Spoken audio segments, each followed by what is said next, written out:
Hello and welcome. We are here for the final of the finals at YCC Championships. It's the women's U-20. We've got Minnesota Superior taking on last year's champions, Seven Hills. It's going to be an absolute showdown here in Aurora Sports Complex. It's been hot weather and even hotter play. I'm Kelsey Percy here with Edward Stevens and Danny Proby. Edward, what are you looking forward to? I think we're in for a high-octane matchup. These were the top two seeds heading in. They played like the top two seeds throughout the week. They're both legendary youth ultimate communities, and this is the match that everybody's been waiting for.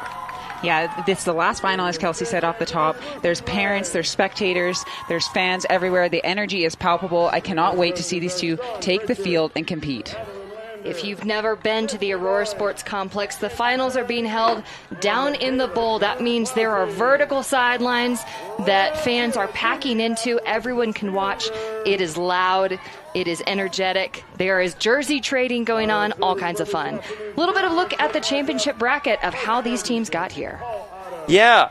Both teams had a bit of a test in the semifinal round. Seven Hills prevailing over the Violet Yap-led California Current, and Superior getting a narrow win over Colorado Cutthroat as we take a look at our players to watch. Yeah, Nora Luloff, no stranger to the ultimate scene, actually playing on Riot this season, but taking this tournament off to compete with juniors.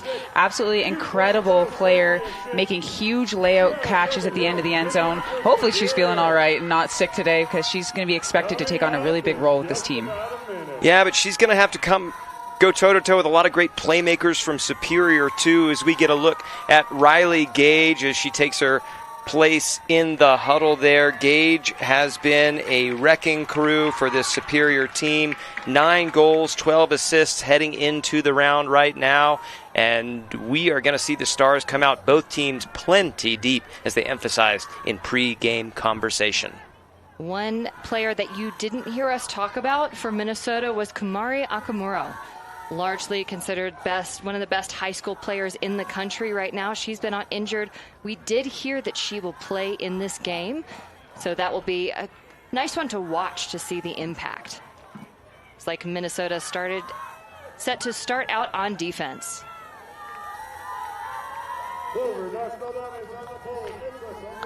Big pull from Minnesota all the way into the Seven Hills end zone. Both these teams very system heavy from areas with so much experience and development of youth players, but that's a run through D, some pressure from Minnesota to start things off. Eileen Say there with the block. Now Ellery Peterson looking for options here off the sideline. Minnesota doing a good job of swinging, and they will get the first break. Charlotte Escola brings it in for Minnesota. Yeah, if you're a team like Superior, staring down at Seven Hills, one of the more storied programs in this tournament, you're thinking, if we can get this quick break right off the hop, it builds so much confidence and so much momentum. And at this level and at this age group, momentum is queen. It is queen, and one of the ways they started to take over the momentum of that point was by being really active with their marks and really flat with their marks. We saw Okamura run down and mark up the player who took the centering pass. Really active arms, unpredictable, and then very flat mark on the throw after that, making those releases a lot less predictable for the Seattle throwers.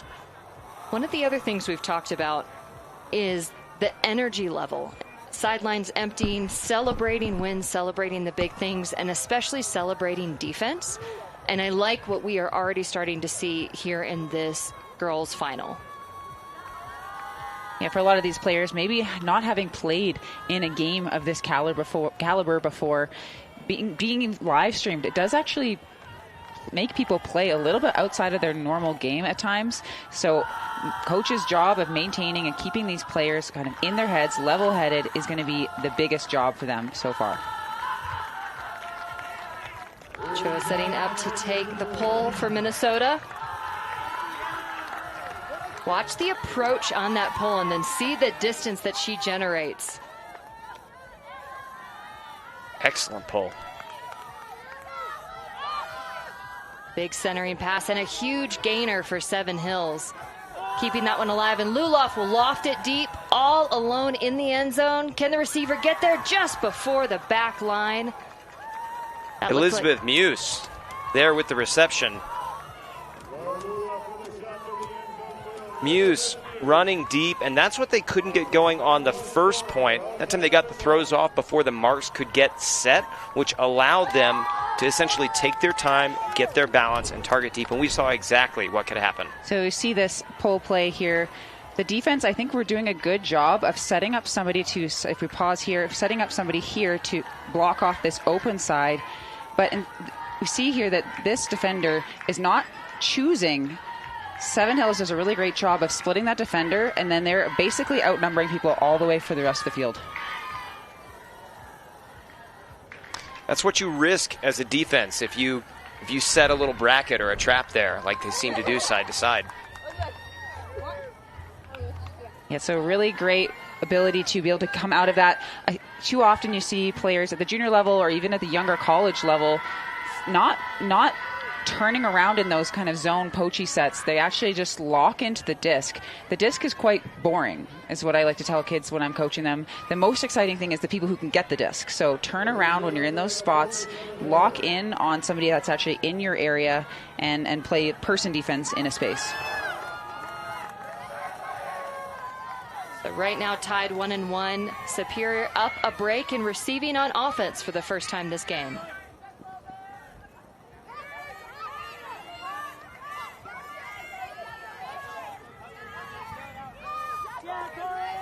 Dash Galdames right now with the disc and an incredible snag out in the middle of the field. It's Clover Dash Galdames. We'll hear that name a lot today. Shot floating up, lots of bodies in the area, but Dash Galdames goes up again. 2 acrobatic catches, and that's a score and a clean hold for Superior. I love the awareness to recognize that with 2 players on them, Galdames said there's probably somebody unmarked nearby, and immediately tosses it into Sophia Hoffman for the score. She doesn't have anybody around her. Yeah, so Superior coming out with a nice hold of their own, exactly the type of response you need. You absolutely want to keep your D-line out here as much as possible, and with the heat and the conditions that we're playing with here, keeping your best players on the field for as little minutes as possible while scoring is ideal. We see the good spirit there. Lucy Lay congratulating Dash Galdames after the skying catch. We love seeing that kind of camaraderie between opponents out here at the YCC. Yeah, Hoffman there with the goal. Double benefit there for Superior, getting the clean hold. They're able to get off the field quickly, defense back out. And this is going to be something that I think both teams are going to try and emphasize. Clean holds, efficient play, managing the heat. Excuse me, that was Mia Isiv offering congratulations after the sky. Got my number 10s confused, one roster or the other. So here, this is something that we talked about in the last broadcast, but it's one of my favorite parts about Junior Ultimate is the jersey trading. And we talked about how it becomes kind of like a microcosm of an economics lesson, where the jerseys, you come in, they have a certain value when you enter into the tournament, and based on how you play, or even if you've been live streamed, your jersey can actually increase in value. So players are it's an actual market. It's an actual market. If you've never seen it in person, it's wild. I like to get my popcorn and just sit on a hill and watch the kids trade jerseys. I want the companies to come out and print extras just to flood the market and devalue it. Amelia Welsh, dynamic movement from the handle set. Took the centering pass, then went straight back for it. These Seven Hills players really moving around the mark and finding their way to carve up along the inside. Truss throws, and another one goes up. Seven Hills to the inside, and it's Luloff who brings it down. Yeah, they looked like they were focused on fronting Luloff there. Kaylee Comfy had the Luloff assignment, playing well ahead of her so that she couldn't get off any more big throws. And Luloff said, okay, no problem. I'll just go the other way and receive a pass. You might be deceived into thinking that Luloff's biggest threat is her throws, and that is definitely a deep bag. However, a two-way threat indeed. And Edward, as we were talking to the Seven Hills coaches, they are very excited about their depth, especially considering how many players they turned over from last year's championship team. Very young team in their opinion, but one that they think just has leveled up all across the roster. Yeah, it doesn't hurt to have a player like Lulov on your squad. I hadn't heard of her until last season, but it was on playing a Riot. I was like, who is this high school student making these crazy plays against the best players in the U.S.? And it actually feels like a cheat code to be playing in a high school tournament like this. Well, and she played the first day of the U.S. Open for Riot this weekend, too. And then following in Chloe Hakimi's first footsteps, took the rest of the weekend to play with her YCC team one last time. I love that she's playing this YCC level because it's not just about are we going to win, it's also about her getting the experience of playing with her high school teammates. So much of the reason why we do this is friendship and being able to spend time with the people who've meant so much to us. Dash Kaldama surrounded by 3 different defenders, still acquiring the disc. Almost a little bit too loose now, but Kelman brings it in. Lots of give-go action. Love the bumps to the outside for this Superior squad, but moving too fast, and the disc goes to the ground. Oh, Seattle with a chance to get it back on serve. Big break opportunity here for Seven Hills.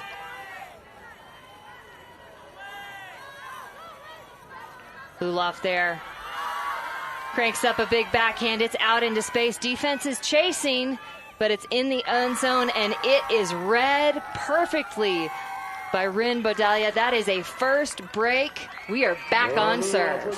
Yeah, Rin Bodalia doing a good job to know Lulov's range and position themselves deep enough that I'm not sure Zoe Kelman thought that that was within hucking range. I think Kelman had already been committed to, I'm sure Rin is going to come back under at this point. Yeah, you're often taught that at practice, that, no, that cut's too deep. You don't need to be marking that anymore. You camp on that under. You get ready for that cut to come under.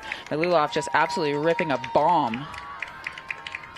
And you saw Lulov use the flick fake to move, really queuing up, wanted the backhand for that. If I'm Superior, I'm making note of that and saying, hold steady. Don't give up that backhand.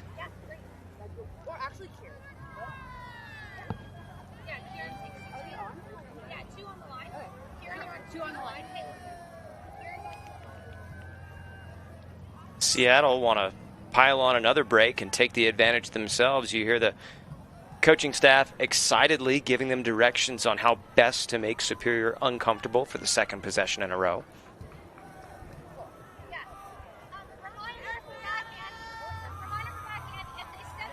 We get ready for a pull from Mia Isev.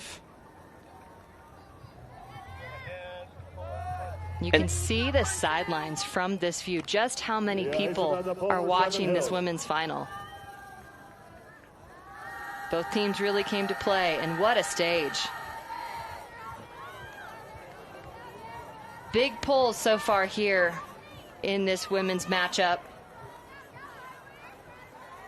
Minnesota using the full width of the field. Riley Gage gets a touch, number 17 on your screen, the player we highlighted earlier. Gage has been everywhere for Superior this weekend. Minnesota being very patient, but a little bit too much touch on that backhand, and an immediate shot towards the end zone for Seven Hills, but who's there? Josh Galdanis. Not only gets the D, but gets the disc moving. Josh Galdanis in clover here. Escola with the bump to the outside, big shot to the end zone. Minnesota reads it, and it's Kumari Alkamara on the board.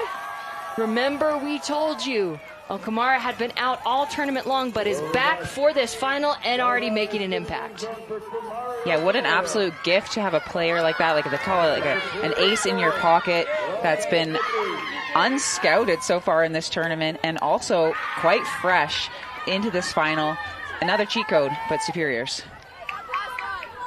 It's almost as if the coaching staff knew that they would rather be unscoutable than great early on.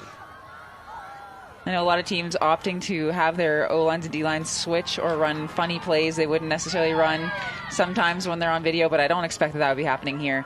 This looks like their stars doing exactly what they're supposed to be doing when they're supposed to be doing it. Love the give-and-go play to get into power position there from Dash Galdames.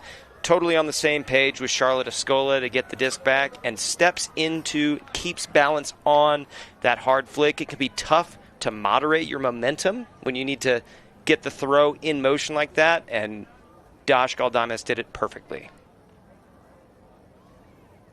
Is Dash Galdames going to be one of the people in the all names team? Like, what an incredible sports name. It's so good. Almost as good as Edward Stevens. It is the most unremarkable sports name in the history of the world. The two first names. Haley Chow on the pole for Superior. They call you E-Money, though. They do call me E-Money. So the pull is up. Seven Hills looking to notch in another hold for themselves, get their D-line back out here. Excellent pulling early on from both teams.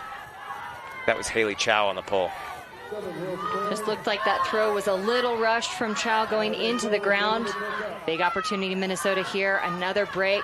They'd love to get back out in front. This has been a tightly contested matchup so far.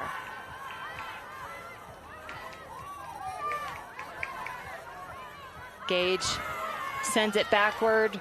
Telegraphed that one a bit. Wagner doesn't see the defensive coach. And that quick shot from Seven Hills towards the end zone, and it's run down. Elizabeth Muse once again with a goal.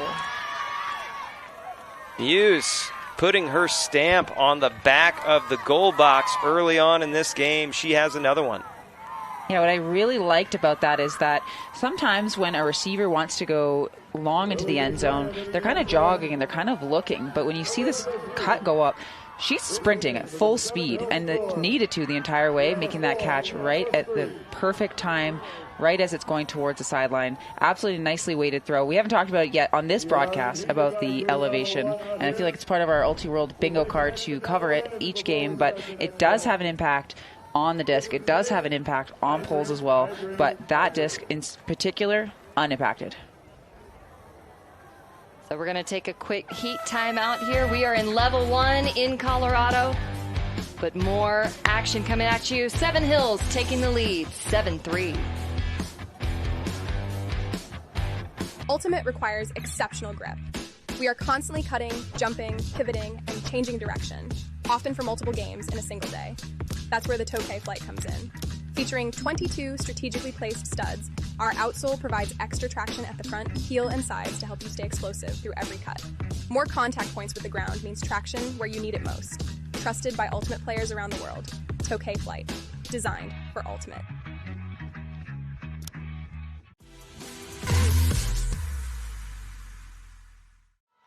The club season is upon us, and Ultiworld is bringing you all the action. Ultiworld is the best place for live video, news, highlights, and analysis of your favorite teams and players. Make sure to subscribe for our extensive live coverage of the USAU club season, including the thrilling club championships in San Diego in October, exclusively on Ultiworld. When the bracket heats up, your cleats shouldn't. The Tokay Flight's breathable mesh upper keeps air flowing around your feet, reducing heat and moisture so you stay sharp all tournament long. Chosen by Ultimate players since 2017. Tokay Flight. Designed for Ultimate. Get the ultimate news you need to know with the Deep Look podcast. I'm Charlie Eisenhood. And I'm Keith Rayner, and together we bring the games, names, and moments in Ultimate to your podcast feed. We talk Ultimate's biggest news from on and off the field about and with the people making it. And every week, we go live on YouTube. Come join the fun, the trivia, the picks, the analysis, and more, Tuesdays at noon Eastern Time. We'll see you there. This summer, Ultimate takes over the world. Watch the best of the best represent their countries, their clubs, and the future of the sport. Watch it all unfold live, exclusively on Ultiworld.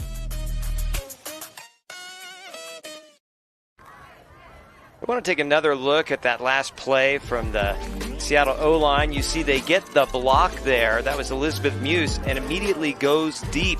It was so important that Muse read that play and got that block in the backfield, because when you get a block in the backfield, it means there are no defenders during the transition of possession between you and the end zone, which means you can run it, you have the entire field to work with, and you can bomb it without worrying about a mark being set on you, which is exactly what Lily DeJoya did.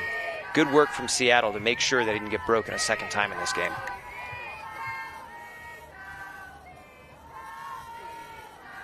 So Minnesota set to receive.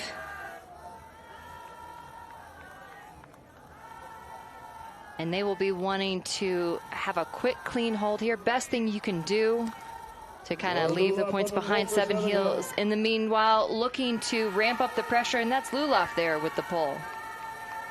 No surprise, given the backhand power we've seen from her today. Minnesota with a little give-go action, getting the disc moving. Kind of risky out to space, but they like the disc in the hands of Dash Caldanas. Stack set very deep, looking for those gainers, but it also means that the defense is able to sit underneath. High stall count means a high release. 2 cutters in the area. Okamura comes down with it. And with the extra fender, they are into the line. That's Kampfu with the score. Yeah, if you are getting to a higher stall count ever, and you are a receiver downfield, get that internal clock going, stall 8, stall 9, start running to the end zone. We had a 2-on-1, which is an absolutely textbook thing you're supposed to do if you're not finding you have a good reset and your high stall count situation, putting on a clinic for what to do in that exact moment. I was so impressed with the communication in real time. Watch both cutters. There's a point, there's communication before the disc is even caught. She says, this one's mine, you go for the score. Yeah, I want the assist stat, not the goal stat. And one other thing you'll see here, Bodela didn't have a chance to get to that disc, but was trying to play it tight, but then nobody else down there. And after the score, we saw Rim Bodela kind of turning around and asking their teammates, hey, how did I have to cover 2 people here? So all tied up at 4s. And you can see the sidelines, the fans, everyone packed in to watch this women's final. Packing in the shade as much as possible.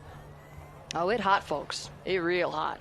And this is the only division where the number 1 and the number 2 seed met in finals and mixed. I know it was the 7 and the 4 seed. It can be quite challenging to accurately place these teams in rankings, given the fact that they don't meet during the regular season, and you're kind of going off of maybe last year's placements and maybe which players you still have remaining. But these 2 programs consistently finding themselves in this game. So as the 1-2 seed, we're unsurprised to see them here again. And Boston Buddha boys coach called this tournament unseedable.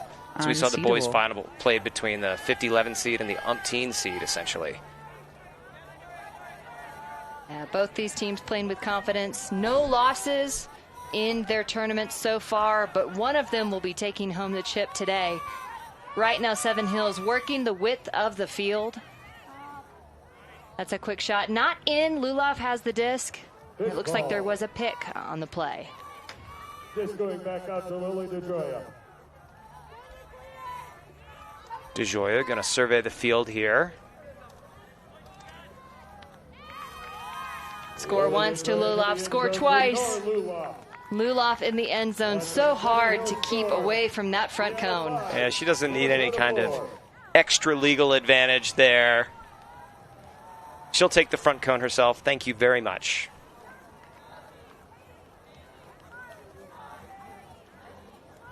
Fun to see a player with such calm swagger and confidence. Well earned. DeJoya, precise shot, that's straight to the chest. Morgan Kane there we saw from Superior with the unenviable task of having to try to contain Luloff at that point. Interesting, when we were talking to both sets of coaches, Edward, they're saying how much they liked their 7 versus each other's top 7, how they thought their top talent matched up, but that both of them thought the secret to winning would be in their depth. They're likely correct. Based on what we've seen so far, we're probably getting the O1 and D1 lines back and forth between them. And as we see, we're on serve a little more than midway through the first half. And normally, even if you are on serve in these kinds of games, you can kind of feel which team has an edge. And at this point, they do feel really evenly matched. From my perspective, we do have incredible talent on both teams. Both teams showing that this whole tournament they're gritty, but neither team being particularly punched. And sometimes, if you haven't been down in a tournament yet, it can be really hard mentally to get yourself back into it if you haven't had that experience.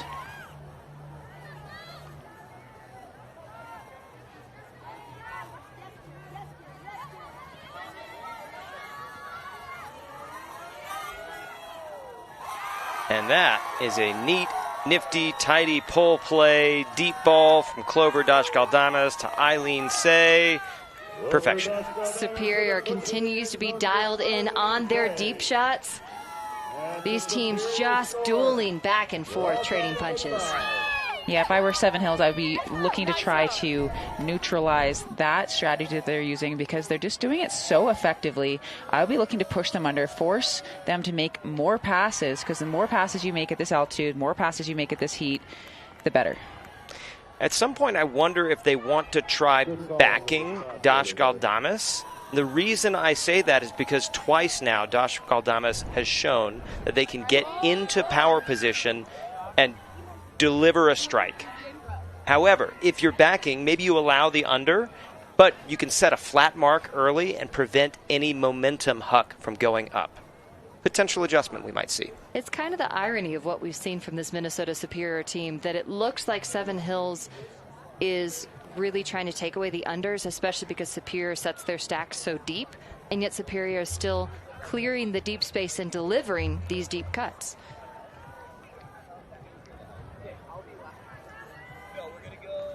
Yeah, all tied up here in this girls' final. This is the last final of our entire weekend from the U.S. Open, from YCC, and so far it is not disappointing.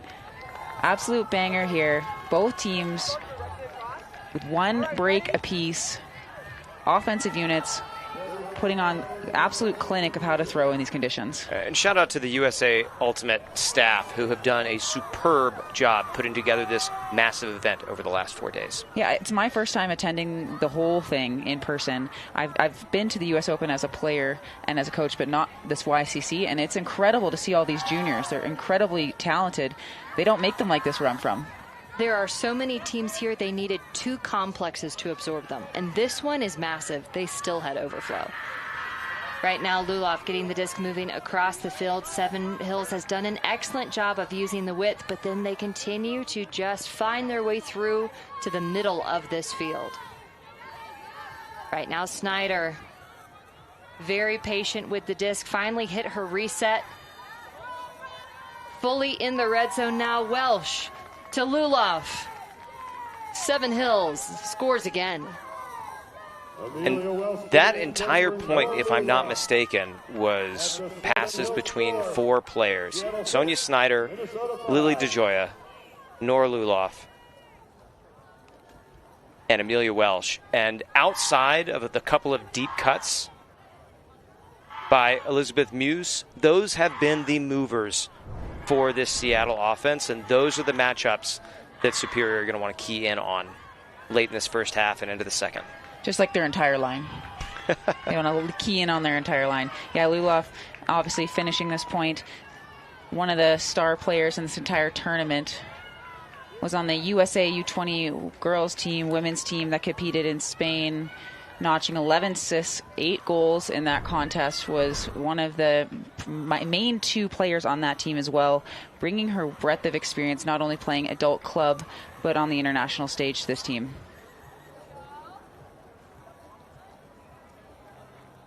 So Seven Hills mixed team just won their final. They're enjoying their time in the shade. Maybe emotionally or subconsciously cheering on the girls team here, but trying to make sure that they're not staying in the sun too much. It is quite hot out here, and they just competed in an absolute thriller of a game right before this. Say maybe I'm old and gray, but her personal opinion, playing in Sud hoodies is the way to go. Put your jersey on over it. Get that sun coverage. I wear pants. No matter what the weather is, I'm also wearing pants. And people think I'm crazy, but I've never had heat stroke, so You're not who's crazy, now? you're Canadian. Arms covered, legs Same out. thing. Legs out? What if no? Legs out, Disagree. arms covered. Disagree.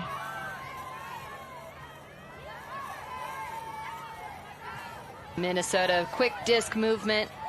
Give going. They're tight to the sideline now, and now they finally get it swinging across the field, making quick work of this poachy Seven Hills defense. Big shot goes up. Defenders there in play. Almost surprised to see no call on that one, but it does look like it'll be left as a clean D. Big break chance here for Seven Hills to go up 7-5. Mia Isev with the block. They threw it exactly where Seven Hills wanted them to throw it. They said, test our deep, we dare you.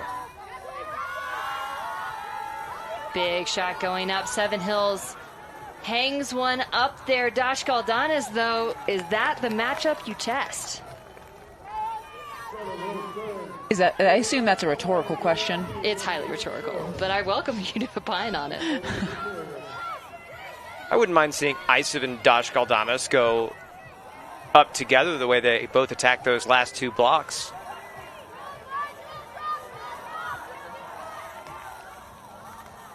Big swat, Dean. You see that powering speed generating through from Seven Hills. Shot, two players, and it's bookends for Julia Stewart. Yeah, Seven Hills getting that break, using the power of friendship here.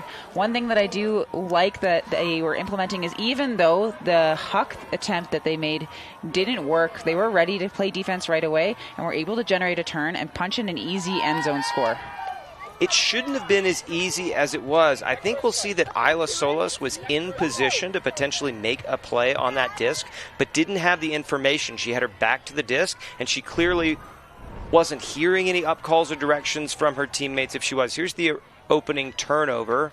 Well positioned by Isev. We call that a good no call as well.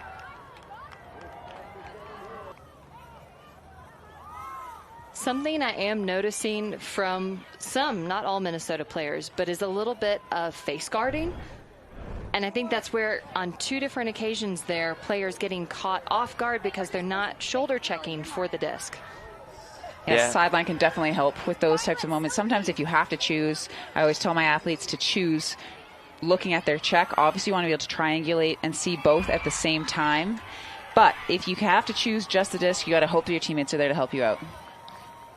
As it was, Julia Stewart essentially had a free path to the goal there.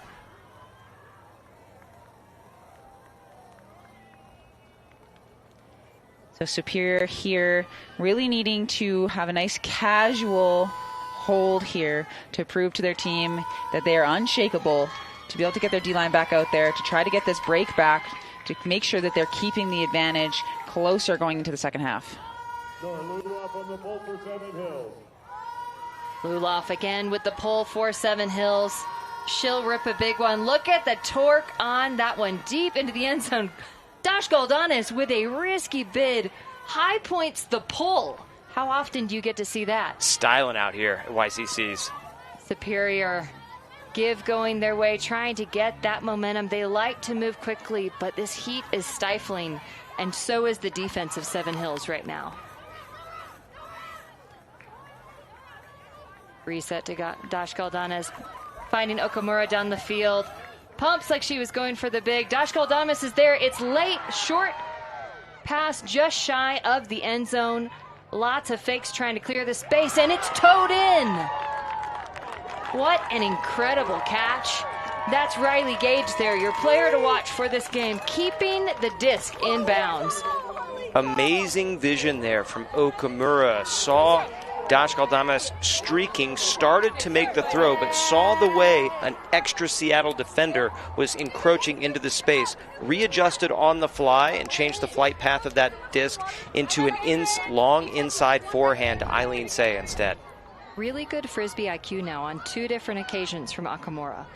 First, the communication about the big throw coming through. Here, the recognition. Again, kind of this running of the offense, even from that downfield position. Eileen C, they're so patient. Throw goes a little bit awry, but the athleticism of Minnesota on display.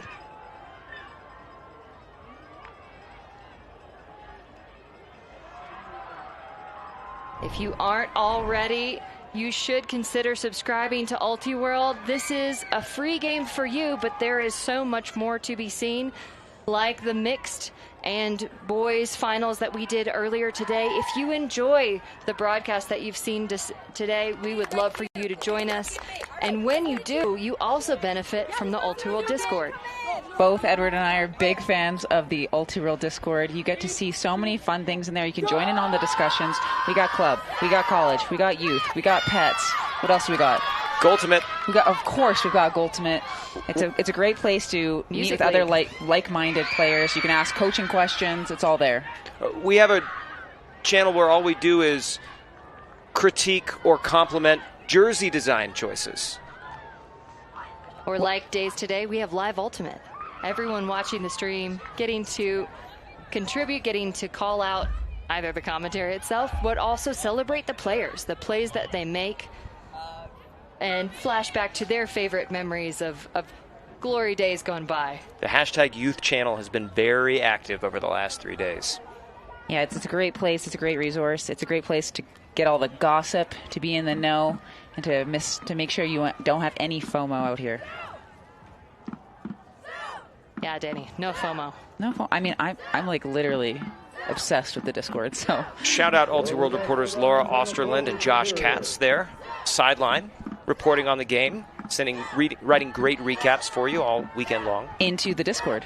You're wanting to know. And into the Discord. More of the path that these two teams took. There is a great primer on the women's final that is available on ultiworld.com. Seven Hills now with the disc.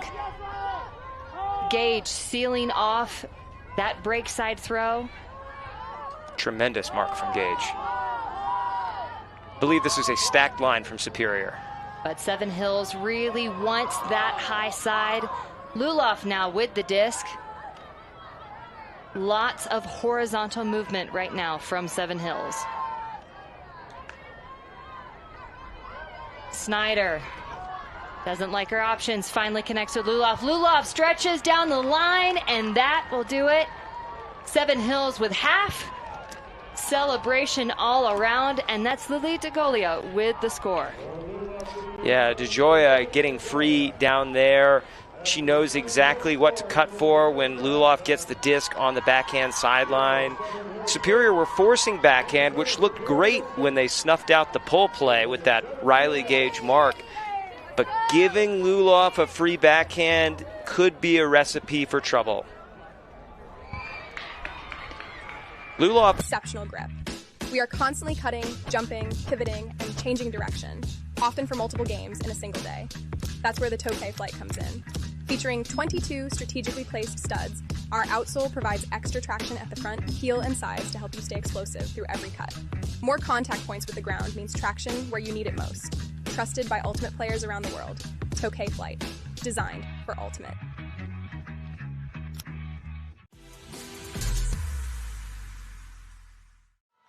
The club season is upon us, and Ultiworld is bringing you all the action. Ultiworld is the best place for live video, news, highlights, and analysis of your favorite teams and players. Make sure to subscribe for our extensive live coverage of the USAU club season, including the thrilling club championships in San Diego in October, exclusively on Ultiworld.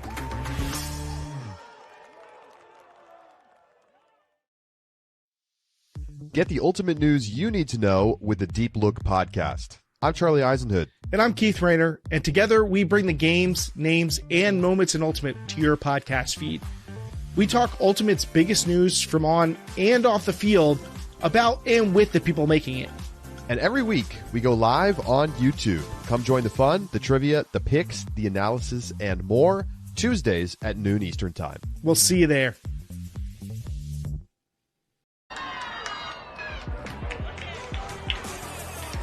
Hello and welcome back to second half action here. The U-20 girls final here in Aurora, Colorado. The sidelines are packed. The jerseys are swapping. Kelsey Percy here with Edward Stevens and Danny Proby. Danny, what you seeing here on our stats for the first half? Yeah, so both teams are doing quite a good job of holding the majority of their points. The difference is, and it's not a big difference because the same break percentage is happening, but Seven Hills is just generating more break opportunities, and when you get more opportunities to the disc with your D-line, you're going to be punching them in a little bit more. Yeah, this game is being won at the margins right now. Like we said, there's no clear vibes winner of where we feel a team is stronger. So it has just come down to a couple more chances for Seattle Seven Hills. Yeah, Seven Hills, less passes per goal, launching a lot of their throws with precise bombs just like this one. Again, oftentimes if you have less passes, there's less opportunities to turn it over, and Seven Hills is proving exactly that with these shots. So open in the back of the end zone as well. That's what strikes me on seeing these. A lot of separation for the Cutters. Yeah, I absolutely appreciate that both teams are implementing the same strategy of really stretching out the field. And obviously we have a lot of awesome people making plays all over the field. Absolutely clutch. And again, we talked about the pressure. Sometimes the pressure of the big shiny lights and having the fans can really get to you, but it does not seem like it's impacting either of these teams today. Something we haven't talked about is the noise that volume of fans. You know, can you hear yourself? Can you hear each other? But let's take a look at the game flow. Last 10 goals of this game. Yeah, what stands out are the 2 breaks, obviously, from Seven Hills. They needed 2 chances for the second one. And Superior not getting many chances of their own. A lot of zeros down the board for that Seven Hills as they've gotten cleaner as the game has gone on. Remember, Superior did break to open, so right now Seven Hills up 1 break, and we're going to take a quick break, and we'll be back with the start of the second half. This summer, Ultimate takes over the world. Watch the best of the best represent their countries, their clubs, and the future of the sport. Watch it all unfold live, exclusively on Ultiworld. When the bracket heats up, your cleats shouldn't. The Tokay Flight's breathable mesh upper keeps air flowing around your feet, reducing heat and moisture so you stay sharp all tournament long. Chosen by Ultimate players since 2017, Tokay Flight, designed for Ultimate.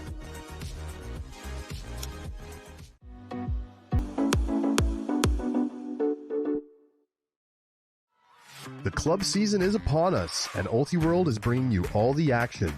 Ultiworld is the best place for live video, news, highlights, and analysis of your favorite teams and players. Make sure to subscribe for our extensive live coverage of the USAU club season, including the thrilling club championships in San Diego in October, exclusively on Ultiworld.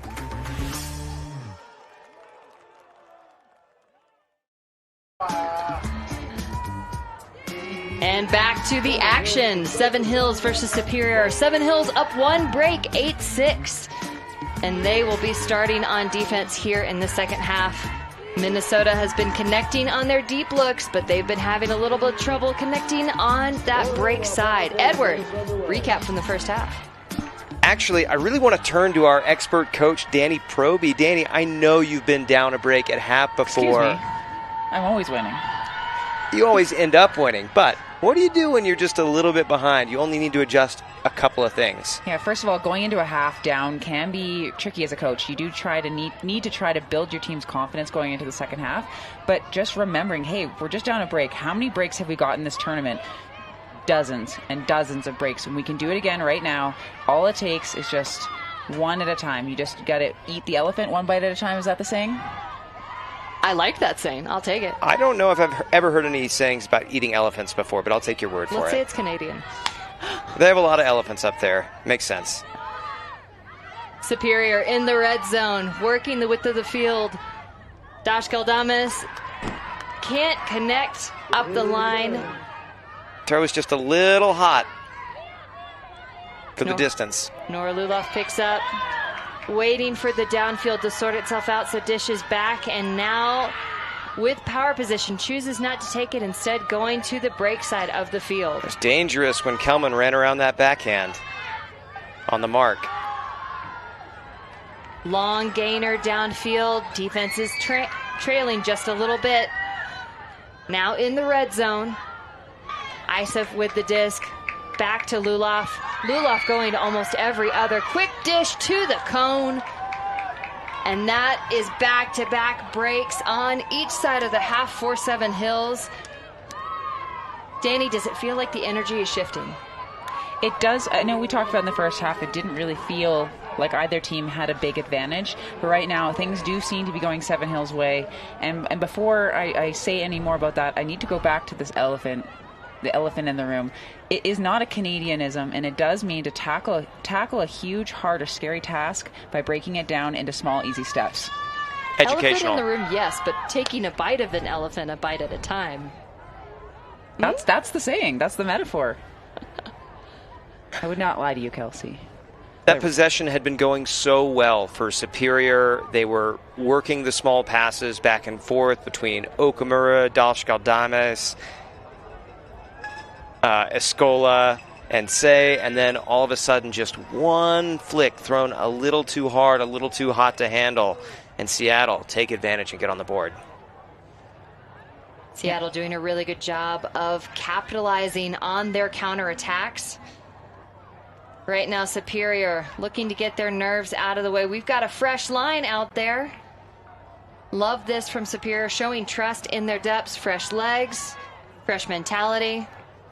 Can they get it done? I've seen good things from rebound lines. Yeah, I think that this is an underutilized thing from coaches. A lot of times people will lean on their stars or their starters almost to a fault. Sometimes you need to give them a break, and there's fresh legs. There's people that are on the sideline. Trust them to make big plays. So rarely do I see it not work out. Corey Gentry picking up that pole, getting it started. We do see a miscommunication. That shot was intended for Gage, but went on the inside. So another break opportunity. Seven Hills could go double digits here. Shot hanging up, well read by Seven Hills. Gage couldn't connect. Rachel Reed bringing it down.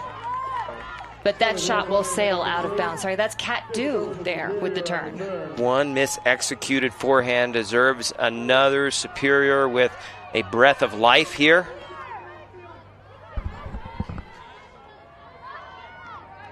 Operating well off of the dead disc. Sylvander way out in that lane trying to get a poach block here. We are seeing some hand signals. Look like there was a contact or foul call from the lane. Yeah, a lot of times an offensive player is looking to take foul a space. Call against the defense, it's uncontested. Okay. And the defender does try to take it away. So. Sounds like it's an uncontested foul. So with that uncontested foul, stall count will go back to 0. Quick give-go there. Good disc movement. But right now, Minnesota struggling to connect to their downfield cutters. Signe Snyder looking for options. Doesn't have a good one. And it's another short field situation for Seven Hills. So this is truly the battle of the depth right here. Seven Hills defense against Superior's offense. Shot inside, not looking, and it'll go too far. There is so much tension built up in these possessions because you feel like this is the one where if Seattle gets it, they're putting the game really hard out of reach for Superior. Whereas if Superior scores, they can get right back in it, no problem. Disc sailing too high. That's a big snagging D by Sylvander. Staying patient, waiting for the cut to develop, and there it is. You just can't give a team 3 bites at the apple like that. Or the elephant. All right, so that opportunity for Seven Hills was not by accident. They were able to shut down Superior's offense there in that last little set with a really intelligent poaching here. So you can see here, just, you have your player over here. They're not going to be doing much. They're really far away from the disc. So coming out into this lane to clog it absolutely is the reason why this popped throw gets gobbled up, and then they're able to get this break off. Well judged from Sylvie Sylvander there. Love the patience from Sylvander, waiting for that cup to develop. All things clicking right now for Seven Hills. We're going to take a quick break, bring you back with more analysis.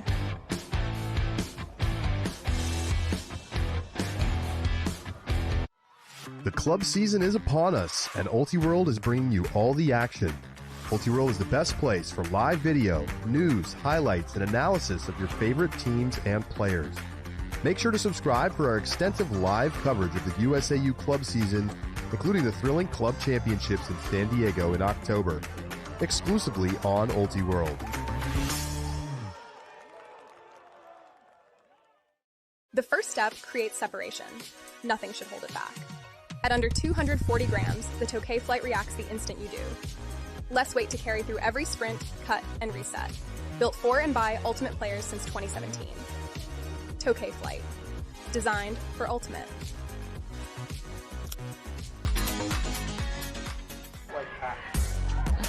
Hello and welcome back. Kelsey Percy, Edward Stevens, and Danny Proby bringing you the action here in the girls' final here at YCC in Colorado. Seven Hills off to a very comfortable lead right now and looking to continue applying the pressure. Yeah, it's going to be hard for Superior. You see some focal exercises there. Signe Snyder working with a coach to get back into the right headspace. And so much of this game is mental. Yes, you do drills. Yes, you have to be fit. But when the time comes, there's so much unexpected that's thrown at you that you have to make sure that your brain is operating at a cool temperature and you are able to continue to just go through step by step, bite by bite, to do what needs to be done to succeed. Yeah. Cool temperature, but what do you do when it's 100 degrees out in Colorado? Yeah, you got to wear a lot of sweaters at practice to practice for this kind of conditions. And the mental game, I totally agree with you, Edward, is an under-practiced part of the game. A lot of give-go. Love this quick movement kicked off by Akamura. Right now, Kelman with the disc, looking for options. Snagging save there for Superior, but they're sort of pinned towards the sideline. Run through their reset systems and get a swing off, and they are out into space. Big save there. That's the play they needed. Kelman keeping the disc alive, and now they have the disc back in the hands of Dash Galdamas.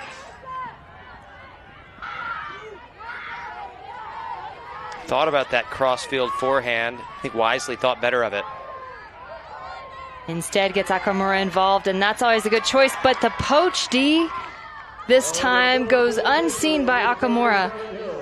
Seattle's defensive positioning is the difference in this second half right now, as they look to open up their lead more. Defense there from Superior earns the disc back. Looks like that was Aylin C. able to apply pressure there in the reset space. So Minnesota will attack the red zone once again. Juniper Albertson puts it out to space. Kelman can't chase it down. Yeah, there's a concept that I like to talk about a lot.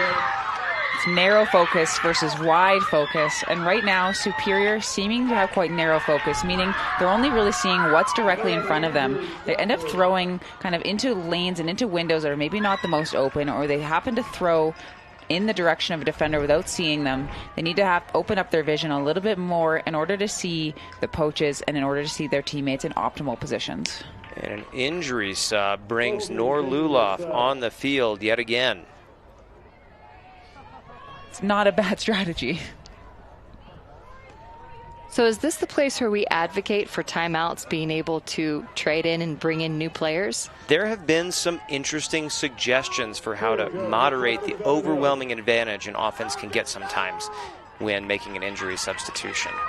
And there's nothing underhanded about it, but it does create a massive advantage as we see Luloff, the injury sub, get the disc and immediately open up the defense with an inside forehand.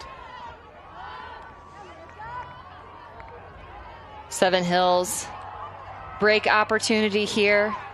They're looking to value the disc. Luloff looking to send it. Big gainer into the red zone. Luloff going every other. Working in the swing space with Olivier. Big arcing blade. Isef brings it home for Seven Hills. Is the nail in the coffin yet, Edward? It's not. There is room for Superior to come back, but they definitely have to change the way that they're playing. Danny, talk to me about the energy battle, because to me that's one of the clear demarcations between those two teams right now. Yeah, energy is paramount. It is vital in this division, especially when your team is hype, when your team is up. Good things happen. Good things happen to go your way a lot more often. And often when a team is down like this, they'll get quiet, they'll be deflated, and then that just continues to allow athletes to stay in their heads and not be in their bodies where they're performing the best. See, they're all getting a quick sip of water, regrouping, hoping to try to get themselves back in this game. Danny, as a coach, what would you be telling your players? How do you get them grounded back and playing their game? It depends. If the coaches have already tried the, hey, let's just have fun, let's play for each other approach, which is one thing you can do. The other approach is let's have some pride in our own ability to play well and our teammates' ability to play well. And you can bring a little bit more intensity and more passion. Be like, come on, like, what are we fighting for? It's kind of the energy that I think that the Superior team could use right now. Not anger. It's not anger, but intensity. Maybe they need a little bit of firmer control on the yoke. A prescribed pull play, if it's successful, could do wonders for team morale and could just be kind of an instant, gear change for them. Tell you what, these pulls are being incredibly placed and definitely setting up a tough beginning. Crisp throws, though, getting things off the line for Superior. Kane working in the backfield now. Several good movements. Love the big fakes as well. Dash Galdames now with the disc. See that flat mark? A lot of empty space in the middle of the field right now. Finally, Lucy Lay cuts across it. A little bit of connection between the layers. Dash Galdames flushes out of the handle space. Gage right now doesn't see anything downfield, so goes into the backfield. 4 players now in that reset space. Tightly contested catch. Lucy Lay comes up with it. Minnesota slowly aching forward. Shot out. Does it have the touch? Toes in. What an incredible grab. Morgan Kane, stand up, and not just because you're on the ground. What a layout catch by the sideline for the Superior score. Absolutely phenomenal catch. Absolutely incredible. That is the type of play that we're talking about when you're needing to bring a lot more energy to your team to try to inspire them to keep pushing through this game. Absolutely heroic moment there to try to get your team back in this. That's exactly what we're looking for. Dash Galdames fired up, congratulating their receiver there on a play well made. It's a trust throw. It's out to space. Not perfectly executed, but it did create an opportunity. You do see a photographer right there. I hope that they got that shot because that's going to be absolutely incredible. One that your parents would hang up on their mantle at home. Iconic. Visit ultiphotos.com for professional grade pictures. Coach Frankie Sereniti ushering Kane off the field, and you see the congratulations and encouragement. That was an incredible athletic play.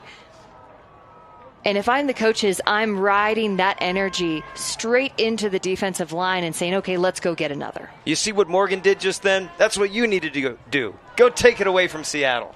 See, Edward, you can coach.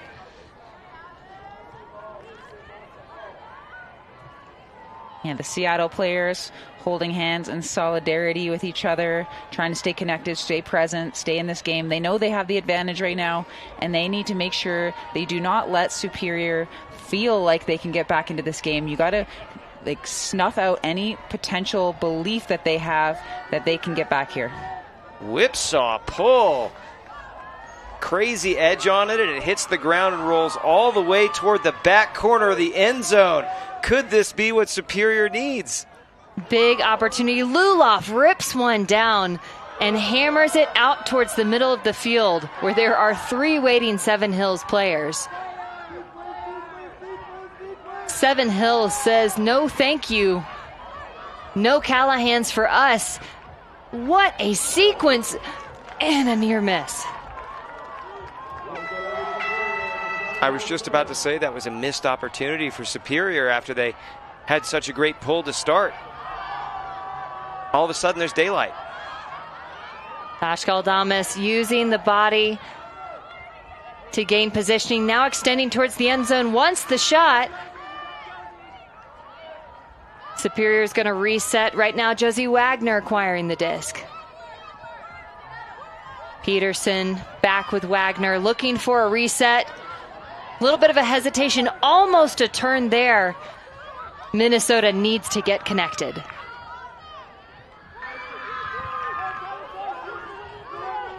Lots of hesitation, lots of tentativeness. When in doubt, use your legs, but Wagner can't pull that one in, and Seven Hills is off and attacking. Amelia Welsh with the tight shoulder-to-shoulder defense on that upline cut. Absolute money for Seven Hills. Muse adds to the total. 3 goals by my count. That was a beautiful end zone cut there. I almost thought that maybe that was like a miss throw. The Moose absolutely in the perfect spot. First of all, we're going to get check out this hammer. I love making a big sky catch like Luloff did to immediately throwing a hammer is amazing. And that is their offensive possession that went a little bit awry. Then I have the pressure turnovers, and then this shot here. That was a bit of a 7 cut, so Moose cut up the line and then split. Absolutely a chemistry play. Chemistry play and coverage sack by the Seven Hills defense. Yeah, when they couldn't get that first cut open, it was like the entire Superior cutting core became hesitant. They froze up. They weren't sure where to go as we take another heat timeout to help protect these athletes.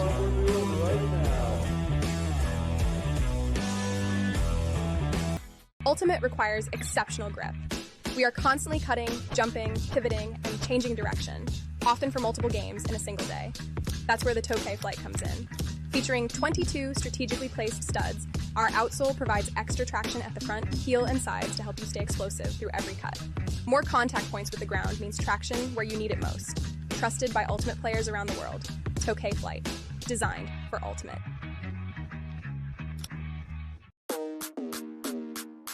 This summer, Ultimate takes over the world. Watch the best of the best represent their countries, their clubs, and the future of the sport. Watch it all unfold live, exclusively on Ultiworld.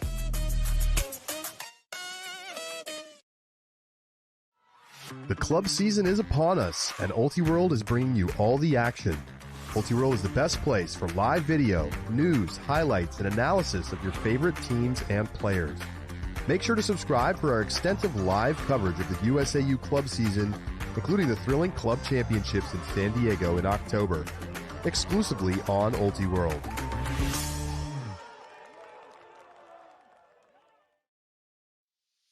Get the ultimate news you need to know with the Deep Look podcast. I'm Charlie Eisenhood. And I'm Keith Rayner, and together we bring the games, names, and moments in Ultimate to your podcast feed.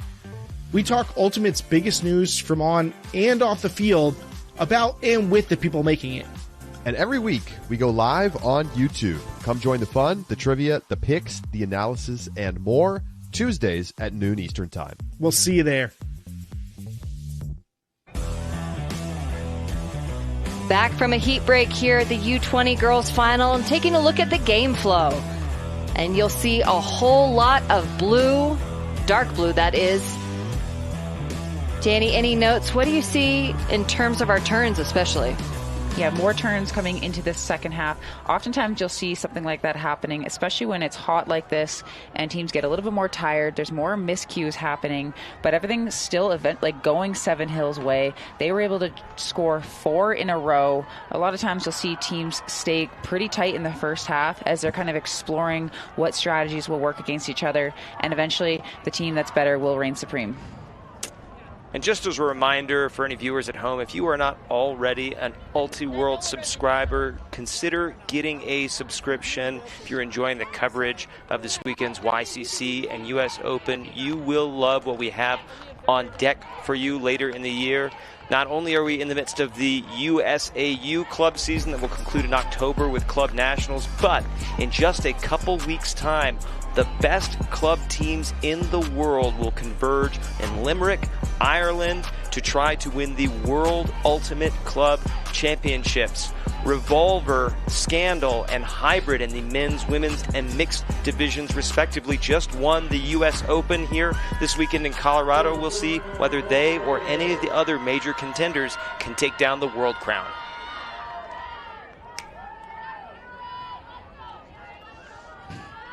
So back into the action, Superior with the disc.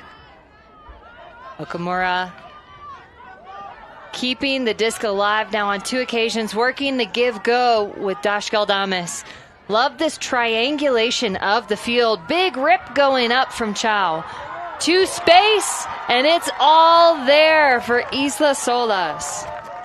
Where has that been all game? Haley Chow, were you hiding that backhand from us? Isla with the locked-in concentration with the defensive pressure. Yeah, great shot there. Exactly what we were hoping to see from the Superior team. Keep their momentum going. An absolute ripper of a backhand. Perfect edge on it. Sitting right in the corner there. I can't wait to see what their D-line offense can do. I want them to get another break. As a sports fan, I like close games, and I know that they want this to be closer as well. What a quick decision from Chow there. I want to know what she saw that made her brain sparkle with the phrase, green light, this is it. Because what I saw was, that's a bit of a close play, really good throw, good receiver, but to me, if I see that, I'm thinking, maybe not. But Chow clearly had that backhand on deck, ready to deploy at any moment. Yeah, usually if you have really great chemistry with somebody, if you're a thrower and you know a receiver down there, you really trust them, you see them, it's almost like it's something that you've practiced. You're doing 4 lines, you're doing whatever drill, and you look up, you see their face, you just can't help but muscle memory it out. The Girls Ultimate Movement organization put out bingo cards that we've seen players with to keep track of what they're seeing on the field, and maybe there was a Chow to Solis Superior bingo card that they wanted to make sure they could get to win the team bingo game. Or a no-look backhand huck bingo. There's a look. There's a brief look. Luloff again fakes the flick, moves the defense, sends the backhand, and who else but Muse brings that one in, owning the back of that end zone line. Muse proving her mettle this game as a deep receiver. That was excellently. The throw from Luloff was good, but it was just catchable good. The rest of that heavy lifting was done by Muse, drawing the defender in and then reading the curve early to go take advantage of the back shoulder shape. Yeah, I really love that shot, really love that strike. And even more for Seven Hills to be able to respond to the play that Superior just made on the point before, it really makes Superior feel like, okay, there's nothing we can do. This Seven Hills team has got our number. Every time we feel like we're taking an inch, they're taking a mile. Let's see some of these Muse scores.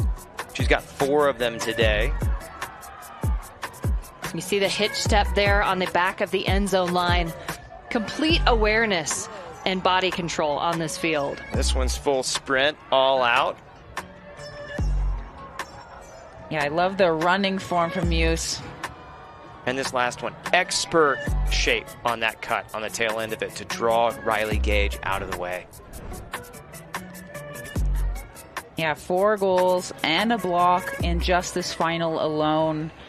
A big-time player rising to the moment of this final championship here.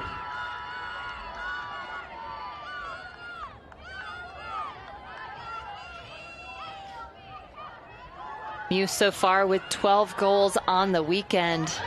What a snag there from Okamura, who gets up and immediately bombs the flick.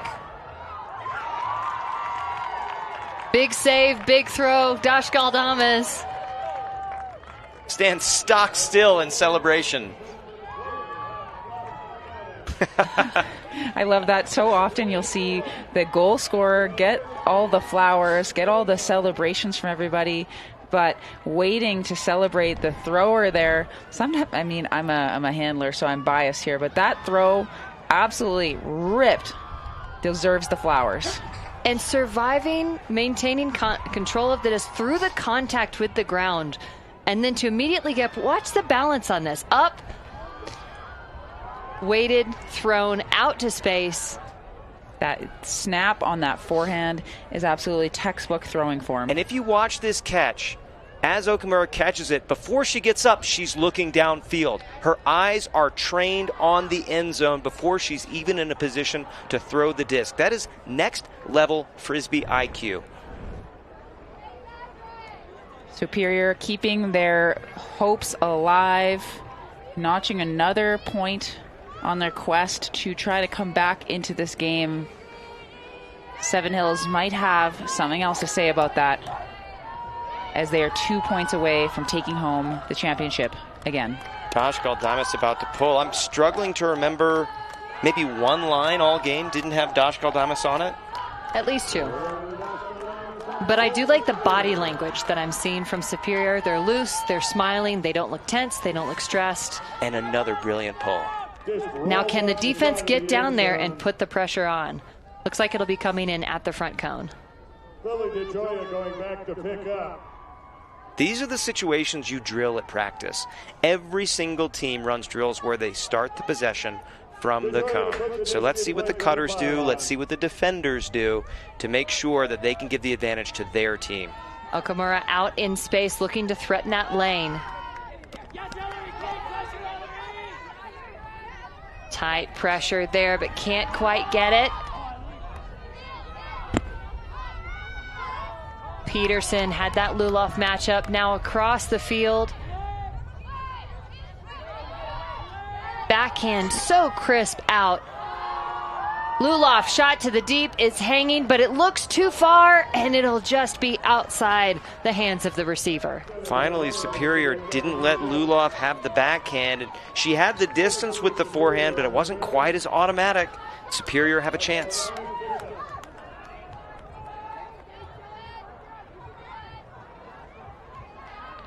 Dash Galdames working with Okamura in the back. Shot will go up. Dash Galdames is going. It sails almost just off the fingers. I think based off of what we're feeling in the tent, there may have been wind affecting that throw. We haven't seen it be a huge factor, but it is there, folks. Luloff with the big gainer. Steps out for the backhand. It's hanging up in the middle. Defense is through. And that's a big D for Minnesota. Juniper Albertson coming through in the center of the field there for the block. Dash Galdames initiating from downfield. Lots of space underneath. And just a doink. That's so unfortunate. Albertson had the D, had the wide open cut, and just, I think, a lapse of attention. Heat and a long day after a long tournament could be coming into play. Flat mark on Luloff. Right now, Minnesota trying to take away the unders. Dash Galdames gets there first on Muse, immediately sends it deep. Okamura racing. This one will be close. Okamura brings it down just inches outside the end zone. Who's following the play? She needs a reset. Dash Galdames using legs. Okamura. That's absolutely incredible. Superior getting that break. We've been talking about this for so long, how they've been trying so hard to get this break. And the best part about this is usually if you're the person that hucked it, you shouldn't be the first person down as the proper reset. So that was a full field give and go. Absolutely perfect shot, perfect running form. Absolutely incredible use of arms there to get pick up some speed to get under that disc, and then, yeah, the nice little give and go. Oftentimes I'll say, if you just got the strike and you dumped it, you should go again because you just beat your check. They're tired. You know you're faster. Go again. It's real mental edge stuff there, Danny. Yeah, you like to kick a puppy or drown the whatever. Long point, well fought. Superior gets a break back on Seven Hills. We're 13-10 in the girls' final.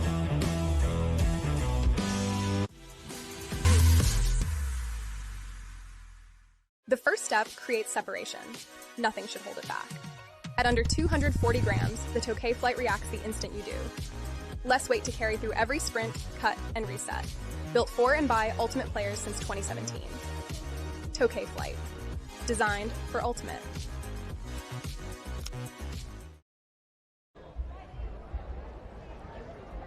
Back in the girls' U-20 final, Seven Hills up 3, but Superior showing some fight here in the final corner of this girls' final here in Aurora, Colorado.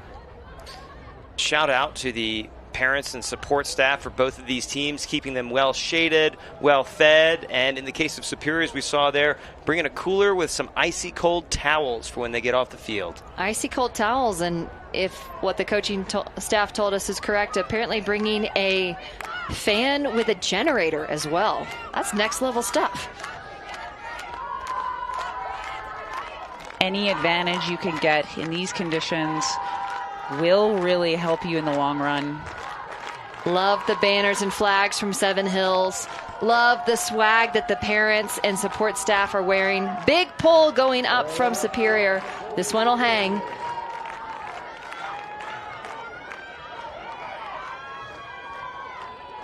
Greenway centering. Luloff initiating from downfield.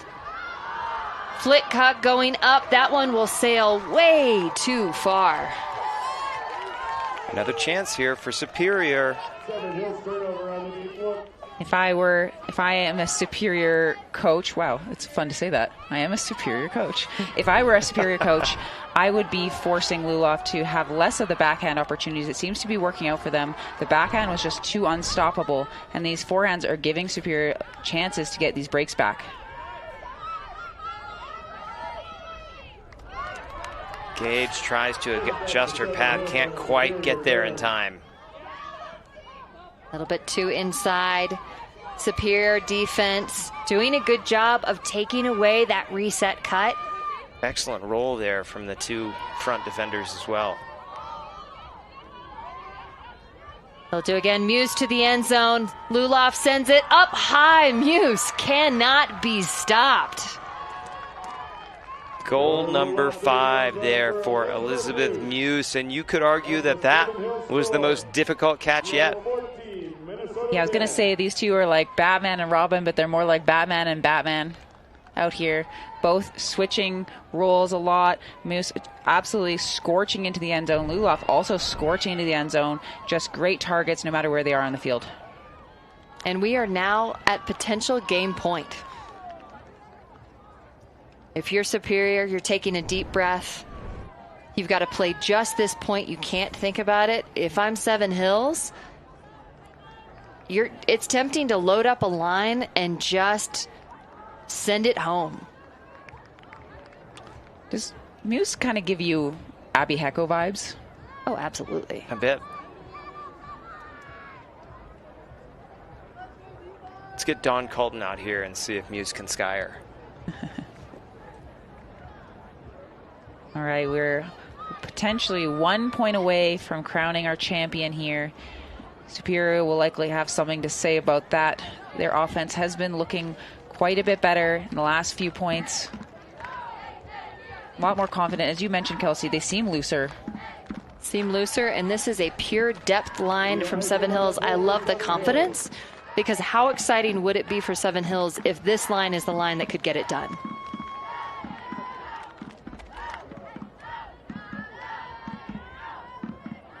So you see Muse, you see Marissa Chung on the sidelines cheering on their defensive line. Big pull. Akamura jumping over the disc to make sure that there is no contact prior to the catch. Dashkaldamas initiating again from downfield, but jumping the lane. Seven Hills defense ever present. That was Devaney Parker.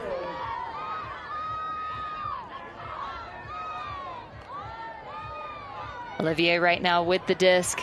Goes back to Tillman. Tight matchup there. Joe able to get hold on it. They are inches away from a win here in the finals. Pressure mounting from Superior. Stall count rising. Reset there to Joe. Olivier jumps it in. Waits for the observer, and it is good. Seven Hills, your U-20 girls champion for 2026.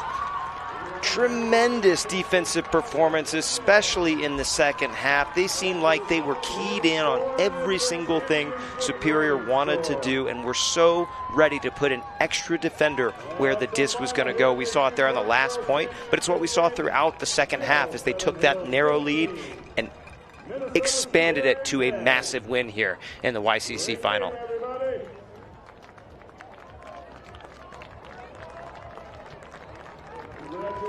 Players shaking hands, always good spirit at the youth club. Disappointments, whether you're one of the elated ones or one of the disappointed ones.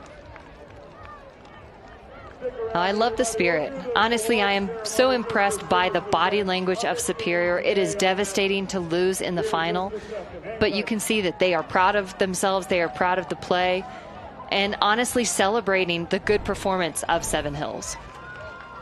Yeah, good performance of the nice high jump to be able to not have the disc turnover right there. I love Seven Hills' defense there. They were really clamping down and poaching in that lane, creating a lot of pressure before being able to do a long jump in to lock it in. A lot of Olympic events represented in that final point by both teams. Hugs and smiles all around for Seattle. They are back-to-back champs here in the girls U-20 division. It's a statement. It's a pure statement win, and something I think that you can definitely say about the investment into the youth communities for both of these teams. Yeah, massive high school and middle school in Minnesota, and both of those age groups, plus elementary school in Seattle. These are two of the biggest youth Frisbee communities in the world. Yeah, the game summary, we can take a look that Seven Hills ended up with a 55% conversion rate on their break chances, where Superior was in around the 20%. At half, they were both at 50%, but Superior getting more break chances, but their break chance percentage going way down, and that is the difference in this game. Being able to convert on those opportunities is huge. Seven Hills took control in the second half. What an epic performance. So much to celebrate, so much to be excited for, and so exciting for the future. Looks like we do have an interview queuing up. It'll be Elizabeth Muse from Seattle Seven Hills. Elizabeth, congratulations on the win. A game well played, a perfect tournament. Is this just like a dream come true for you and your teammates? And I've gotten 2 second-place medals, so I'm so happy to finally get gold. And I'm so proud of my team. Our D-line really worked so hard this entire tournament and really won it for us. What do you attribute to your own personal success on this team? Obviously, you felt like you were impossible to cover. What did you do? Like, if people are watching this and wanting to learn from you, how did you get as good as you are? I mean, my high school team really supported me. Nora Luloff, she's my captain on my high school team, and she's been such a role model, and she's so good. So I've really learned from her and taken after her. I've tried to. Elizabeth, a lot of running on that O-line. What do you have to tell yourself in heat like this to keep going and keep your legs churning through the conditions? Just keep going. You like the work. It's all fun. You're doing what you love. Yeah. Well, Elizabeth, any words for family and friends back home, or any key memories that you'll be taking away from this experience? I mean, thank you to my parents. They're always supporting me, making sure I can do extra work and get extra throwing in outside of practice. And thank you to my team and my coaches for supporting me so much. All right, well, thank you. Fantastic job. Congratulations, and we appreciate you. Thank you so much. There you have it. One of the stars of the Seven Hills team, Elizabeth Muse, 5 goals in the game. She and Nora Luloff led the stat sheet, but it was a complete team effort as Seattle leapt ahead of a very strong Minnesota Superior program in the second half. Minnesota fought back, added some pressure, but it was really the story of Seven Hills defense. Deep game versus deep game. Defensive pressure versus defensive pressure. Athletic versus athletic play. But it's Seven Hills who takes it down the line. So much to be looking forward to. This will be the last broadcast of the day from our Ultiworld squad. Any final words, Danny? I'm just so excited to be here. It's an absolute privilege to watch all these young players play. They're incredible, and I can't wait to see more. Well, thank you so much. This is Kelsey Percy with Edward Stevens and Danny Proby. It's been a pleasure, and looking forward to more here in the coming weeks.